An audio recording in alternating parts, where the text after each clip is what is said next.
So I'm talking with Chris Stott, and the burning question, I have to say, is will the Isle of Man get someone to the moon?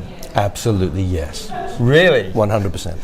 There's very few things I wasn't in life. expecting that answer, to be honest. I thought we'd lost that moment. No. Short of an asteroid hitting the planet and all that kind of stuff, yes.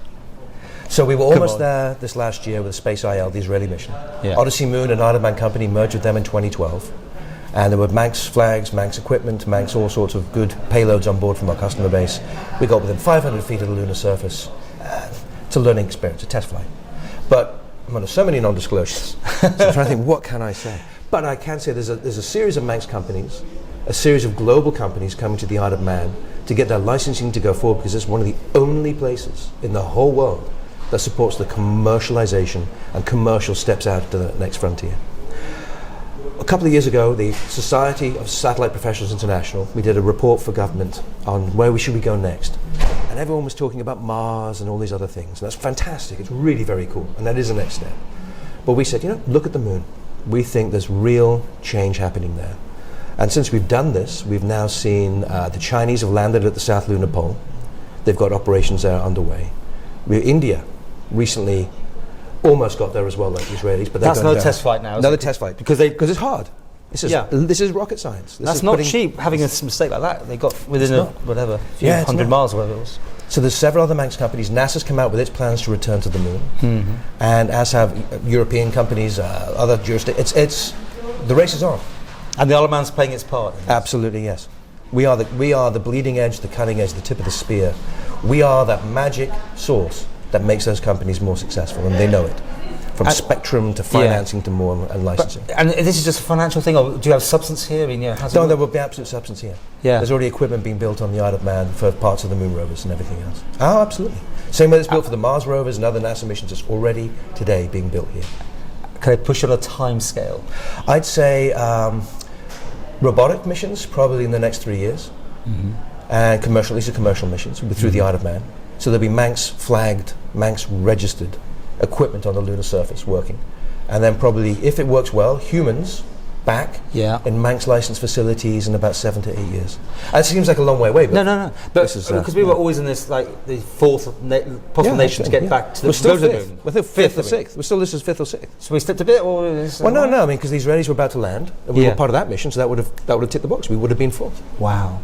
Now the Israelis Indians were supposed to be fourth. They're not anymore. They're going to go back. By the way, it's so incredibly hard. They did a courageous thing, an amazing thing. They're amazing people. ISRO, the Indian Space Research Organization, was founded 1 month after the Apollo 11 landings, 50 years ago. Gosh. This has always been a goal. And don't forget, 100% of the money spent in space isn't. It's spent down here, providing jobs for the economy, ripple effect, is it getting cheaper? Mortgages. Is it getting? It is getting cheaper. Right. Things like SpaceX, but we're still Blue talking Origin. Massive telephone numbers, aren't we? Here? Yeah, we are. But when you're talking about the survival of the human race, when you're talking about getting new energy and resources, changing the economic equation on the Earth, that wealth of space, like a golden thread, like it does with the satellites, will come down through the Isle of Man, through our economy, into the global economy.